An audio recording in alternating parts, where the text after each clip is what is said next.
ఈ నరేటివ్స్ను బీజేపీ తిప్పికొట్టడానికి మాత్రం అవకాశం ఏర్పడింది.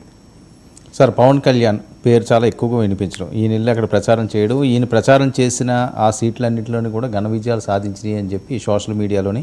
మరొక వైపు రేవంత్ రెడ్డి గారిని కూడా కంపేర్ చేస్తున్నారు. ఇక్కడ తెలంగాణ సీఎం వెళ్ళి ప్రచారం చేసిన దగ్గర కాంగ్రెస్ వీక్ అయింది, పవన్ కళ్యాణ్ ప్రచారం చేసిన దగ్గర విజయాలు వచ్చినాయి. ఒక జాతీయ నాయకుడిగా ఇతను ఎస్టాబ్లిష్ అవ్వడానికి ఇదే ఫేస్తో సౌత్లో ఈయన ప్రమోట్ చేస్తారు మోదీ గారు, ఇంక పవన్కి తిరుగులేదు అని. అంటే ఇప్పుడు పవన్ కళ్యాణ్ ప్రచారం చేయని సీట్లకి ఓడిపోయింది బీజేపీ ఎన్డీఏ. ఇప్పుడు ఆ కంపారిజన్ ఉంటే, డేటా ఉంటే ఓకే, మనం కంక్లూడ్ చేయొచ్చు. పవన్ కళ్యాణ్ ప్రచారం చేసిన చోటల్లా గెలిచింది. ప్రచారం ఎన్ని సీట్లను చేశారు, అందులో స్ట్రైక్ రేట్ ఎంత, గెలిచిన ఇన్ని ఎంత పర్సెంట్ గెలిచారు. పవన్ కళ్యాణ్ ప్రచారం చేయని సీట్లు చాలా ఎక్కువ ఉంటాయి కదా, మరి అక్కడ ఓడిపోతే మీ ఆర్గ్యుమెంట్ కరెక్ట్ అవుతుంది. మహారాష్ట్రలో మోడీ గెలిస్తే అది పవన్ కళ్యాణ్ విజయం అంటే మనం అది ఎప్పుడు ట్రంప్ మోడీ వల్లనే ట్రంప్ గెలిచిందన్నట్టే ఉంటుంది. ఇప్పుడు అందువల్ల పవన్ కళ్యాణ్ డెఫినెట్గా యూటిలిటీ ఉంటుంది. పవన్ కళ్యాణ్ ప్రచారం లాభమనే బీజేపీ ఆహ్వానించింది. లాభం లేకపోతే ఎందుకు పవన్ కళ్యాణ్ పిలుస్తుంది, పనిలేక పిలుస్తుందా? కానీ మహారాష్ట్ర ఎన్నికల్లో రేవంత్ రెడ్డికి పవన్ కళ్యాణ్ మధ్య జరగలేదు. రేవంత్ వర్సెస్ పవన్ కళ్యాణ్ జరగలేదు కదా. రేవంత్ వర్సెస్ పవన్ కళ్యాణ్ జరిగినాయి తెలంగాణ అసెంబ్లీ ఎలక్షన్ 2023లా. మరి ఇక్కడ అసెంబ్లీ ఎన్నికలు జనసేన ప్రభావం చూపెట్టలేదు కదా. అందువల్ల రేవంత్ రెడ్డి కాంగ్రెస్ పార్టీ మహావికాస్ అఘాది ప్రచారంగా ఆయన వెళ్ళాడు, బీజేపీ మహాయుతి ప్రచారానికి పవన్ కళ్యాణ్ వెళ్ళాడు. వాళ్ళిద్దరి మధ్య కంపారిజనే సంబంధం లేదు, పోటీ వాళ్ళిద్దరికి సంబంధం లేదు. పోటీ జరుగుతున్నది అక్కడ మహాయుతికి ఎన్డీఏకి, వారి బలాబలాలను బట్టి ఉంటుంది తప్ప పవన్ కళ్యాణ్ రేవంత్ రెడ్డి మధ్య ఏదో ఎలక్షన్ పోటీ జరిగినట్లు, వాళ్ళిద్దరి పోటీలో పవన్ కళ్యాణ్ నెగ్గినట్లు, మోడీ ప్రభావం లేదు, దేవేంద్ర ఫడ్నవీస్ ప్రభావం లేదు, ఏక్నాథ్ షిందే ప్రభావం లేదు, పవన్ కళ్యాణ్ ప్రభావంతోనే మహారాష్ట్ర గెలిచిందంటే that is a disservice to Pawan Kalyan also. Pawan Kalyan అగౌరవపరిచడం అవుతుంది. పవన్ కళ్యాణ్ బలం పవన్ కళ్యాణ్కి ఉంది. ఇంకా ఓవర్గా ఎగ్జాగరేట్ చేస్తే కామెంటేటర్ వల్ల క్రికెట్ మ్యాచ్ గెలిచినట్టు ఉంటుంది. So Pawan Kalyan is a contributing factor. అంటే ఎంత అనేది ఎవరము ఖచ్చితంగా చెప్పలేము. బట్ డెఫినెట్గా పవన్ కళ్యాణ్ ప్రచారం చేయకపోయినా బీజేపీ గెలిచేది.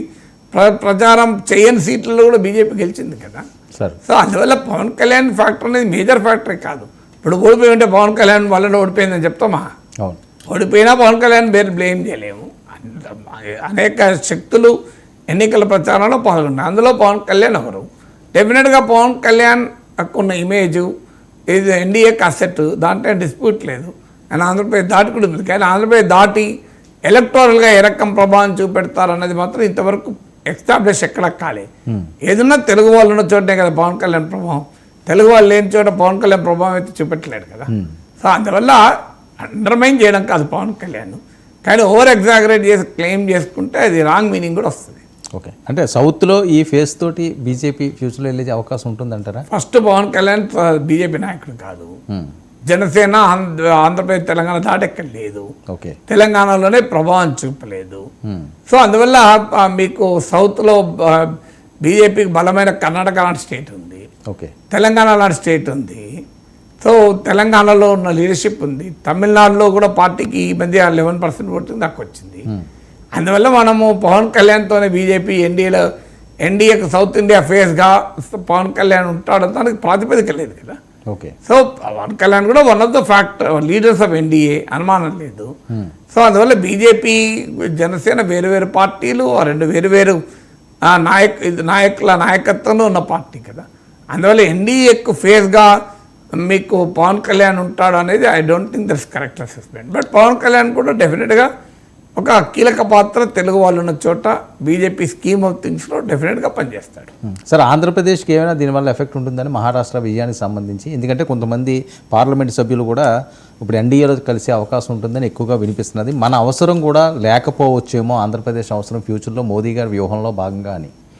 అంటే డెఫినెట్గా ఇప్పుడు మహారాష్ట్రలో బీజేపీ గెలవడము ఆంధ్రప్రదేశ్కు బెటర్ బార్గెనింగ్ చేసుకోవడానికి స్కోప్ తక్కువతుంది. ఎందుకంటే ఇప్పుడు చంద్రబాబు నాయుడు, నితీష్ కుమార్ల మద్దతుతోనే ఎన్డీఏ